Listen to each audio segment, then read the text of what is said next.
உங்களுடைய வாழ்க்கை எவ்வளவு குறைவுள்ளதாக இருந்தாலும் கர்த்தர் உங்களுடைய வாழ்க்கைக்குள்ளே வரும்போது, கர்த்தர் உங்களுக்குள்ளே பிரவேசிக்கும் போது, கர்த்தரை உங்களுடைய வாழ்க்கையில் அனுமதிக்கும் போது, உங்களுடைய குறைவுகளை எல்லாம் கிறிஸ்து இயேசுவுக்குள் மகிமையிலே அவர் நிறைவாக்குவார்.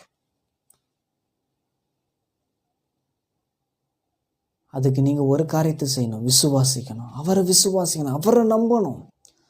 ஆபிரகாம் பாருங்க, கர்த்தரை விசுவாசிக்கிறான்.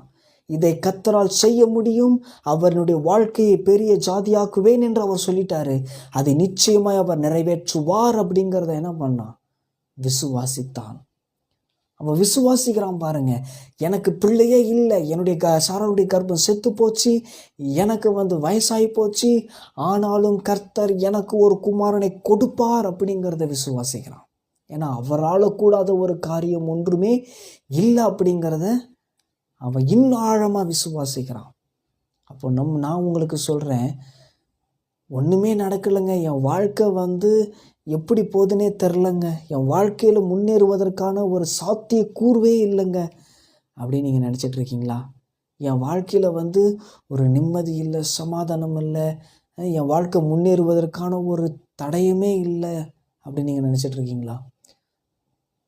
கர்த்தர் உங்களை பார்த்து சொல்கிறாரு, நான் உன் வாழ்க்கைக்குள்ளே வரேன், நான் எல்லாவற்றையும் நிறைவாக்குவேன், எல்லாவற்றையும் உயர்த்துவேன். சிறியவனை குப்பையிலிருந்து எடுத்து உயர்த்தி ராஜாக்களோடும் பிரபுக்களோடும் அமர செய்ய எனக்கு வல்லமை உண்டு.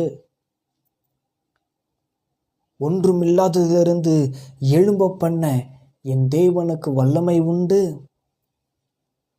வெறும் மண்ணினாலே ஒரு மனுஷனை உருவாக்கி அவனுக்குள்ள ஜீவ சுவாசத்தை அவரால் கொடுக்க முடியும். இயற்கைக்கு அப்பாற்பட்ட காரியத்தை என் தேவனால செய்ய முடியும். அவரால் கூடாத காரியம் ஒன்றுமே இல்லை. என் தேவனால் கூடாத காரியம் ஒன்றுமே இல்லை. என் கர்த்தரால் கூடாத காரியம் ஒன்றுமே கிடையாது. அதை என்ன பண்ணணும்? நீங்கள் விசுவாசிக்கணும்.